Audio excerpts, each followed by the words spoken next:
Back to Inside West Virginia Politics with Mark Curtis. And welcome back this weekend to Inside West Virginia Politics as we continue our discussion of energy policy here in the state of West Virginia.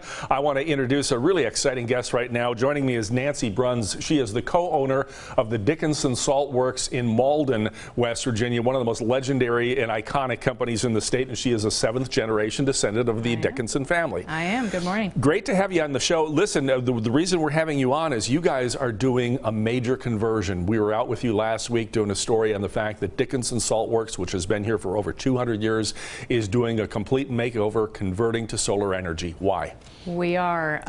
Well, we see it as being good stewards of our environment, and it fits with our mission to have a very low environmental footprint. We use natural solar energy to evaporate and crystallize our salt, and it's in our mission to have a very low environmental footprint and to be carbon neutral by 2025. So this was a step in the right direction. I would imagine this is a costly venture. I was out there watching the big panels being put in on your roofs, and this can't be a cheap endeavor, but is it a good investment? Do you anticipate you're going to make your money back that you're putting in the outlay right now? We will. It will cover 75% of our energy usage over a year. There'll be some months where we're actually feeding energy back into the grid without using it all, and then some months where we're not completely supporting ourselves.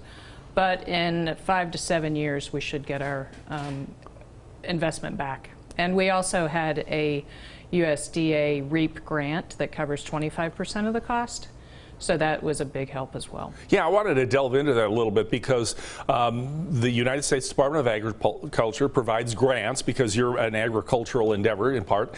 And so fully 25%. This is the kind of thing that might encourage another business owner out there watching say, if the feds are going to pay 25%, I'm all in. Right. Yeah, and it's not cheap. We got approval for our grant about 18 months ago, but we had to get to a place where we could afford the outlay of cash because it's not a cheap endeavor.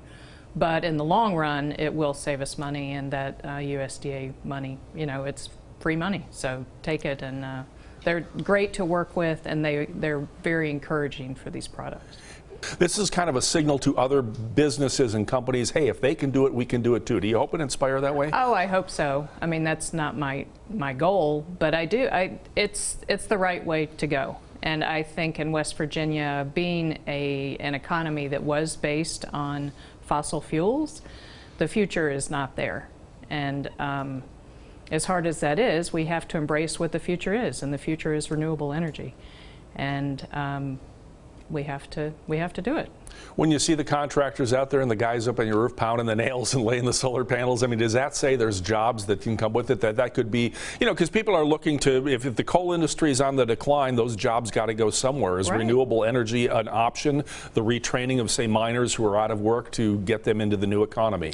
Absolutely. I mean, we had, I would say, 6 to 8 people out working on this project to get it installed. You know, it'll be 10 to 12 full days of work.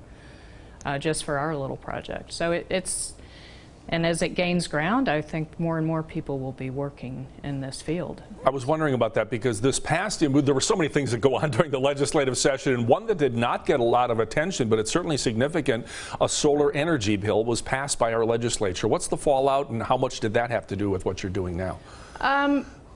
We were already approved for the grant before that, but I do think that solar energy bill has a bigger impact on the state, and for AEP putting out RFPs for private and public companies to put in solar projects for their usage. Our family, the Dickinson family, away from the Salt-Works, is looking at that, some of our natural resource land. It's important to embrace these projects, and so we hope on a bigger scale to be in this as well. All right, we're down to 30 seconds. Real quick, I want you to give your website because people can go on there and find out about this, but more importantly, find out about your salts and all your other great products. Yeah, it's jqdsalt.com. Yeah, and they're open for tours. Are you still open during COVID for tours, or do you have to put that? We are, Monday through Saturday. But wear a mask. Between 10 and 4. We encourage a mask inside, but we'd love to have people come out and see what we do. Yeah, I've taken the tour many times, and I love their salt products. So thank you, Nancy Bruns from the JQ Dickinson Salt-Works in Malden, for being here and talking about your solar project. Thanks for having me, Mark.